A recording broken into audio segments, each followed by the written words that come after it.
भगवान श्री कृष्ण के सुदर्शन चक्र के बारे में क्या जानते हैं आप? चक्र को छोटा लेकिन सबसे अचूक अस्त्र माना जाता था। सभी देवी देवताओं के पास अपने अपने अलग अलग चक्र होते थे। उन सभी के अलग अलग नाम थे। शंकर जी के चक्र का नाम भवरेंदु, विष्णु जी के चक्र का नाम कांता चक्र और देवी का चक्र मृत्यु मंजरी के नाम से जाना जाता था। सुदर्शन चक्र का नाम भगवान कृष्ण के नाम के साथ अभिन्न रूप से जुड़ा हुआ है। सुदर्शन चक्र की शक्ति। भगवान श्री कृष्ण के पास सुदर्शन चक्र था, जिसके चलते उस दौर में सभी शत्रु पक्ष भयभीत रहते थे। ये बहुत ही खतरनाक अस्त्र था, जो छोड़े जाने के बाद शत्रु का वध करके पुनः लौट आता था।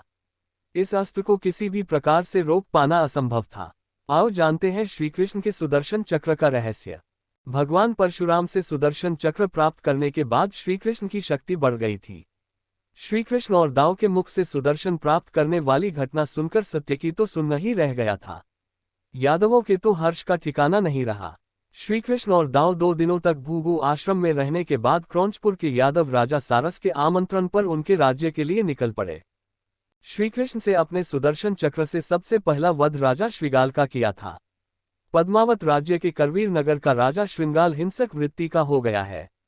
वह किसी की भी स्त्री, संपत्ति और भूमि को हड़प लेता है। सुदर्शन चक्र का इतिहास। कहते हैं कि भगवान श्री कृष्ण को सुदर्शन चक्र भगवान परशुराम ने दिया था। परशुराम के पहले ये चक्र उन्होंने वरुणदेव से प्राप्त किया था। वरुणदेव ने अग्निदेव से, अग्निदेव ने भगवान विष्णु से ये चक्र प्राप्त किया था। ऐसी भी मान्यता है कि ये बहुत कम ही लोग जानते हैं कि सुदर्शन चक्र का निर्माण भगवान शंकर ने किया था।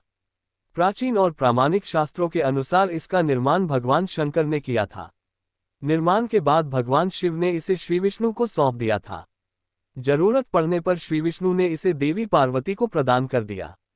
माता पार्वती ने इसे परशुराम को दे दिया और भगवान कृष्ण की यह सुदर्शन चक्र परशुराम जी से मिला। सुदर्शन चक्र की कथा। भगवान विष्णु के हर चित्र व मूर्ति में उन्हें सुदर्शन चक्र धारण किए दिखाया जाता है। ये सुदर्शन चक्र भगवान शंकर ने ही जगत कल्याण के लिए भगवान विष्णु को दिया था। इस संबंध में शिव महापुराण के कोटिरुद्र संहिता में एक कथा का उल्लेख है।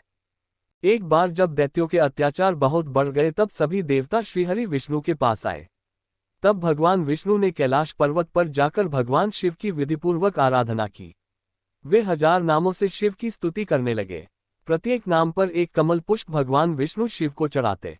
तब भगवान शंकर ने विष्णु की परीक्षा लेने के लिए उनके द्वारा लाए 1000 कमल में से एक कमल का फूल छिपा दिया। शिव की माया के कारण विष्णु को ये पता न चला। एक फूल कम पाकर भगवान विष्णु उसे ढूंढने लगे, परंतु फूल नहीं मिला। भगवान विष्णु को कमलनयन भी कहा जाता है। तब विष्णु ने एक फूल की पूर्ति के लिए अपना एक नेत्र निकालकर शिव को अर्पित कर दिया। विष्णु की भक्ति देखकर भगवान शंकर बहुत प्रसन्न हुए और श्रीहरि के समक्ष प्रकट होकर वरदान मांगने के लिए कहा। तब विष्णु ने दैत्यों को समाप्त करने के लिए अजेय शस्त्र का वरदान मांगा। तब भगवान शंकर ने विष्णु को अपना सुदर्शन चक्र दिया। विष्णु ने उस चक्र से दैत्यों का संहार कर दिया। इस प्रकार देवताओं को दैत्यों से मुक्ति मिली तथा सुदर्शन चक्र उनके स्वरूप से सदैव के लिए जुड़ गया। वीडियो अच्छा लगे तो चैनल को सब्सक्राइब जरूर करें।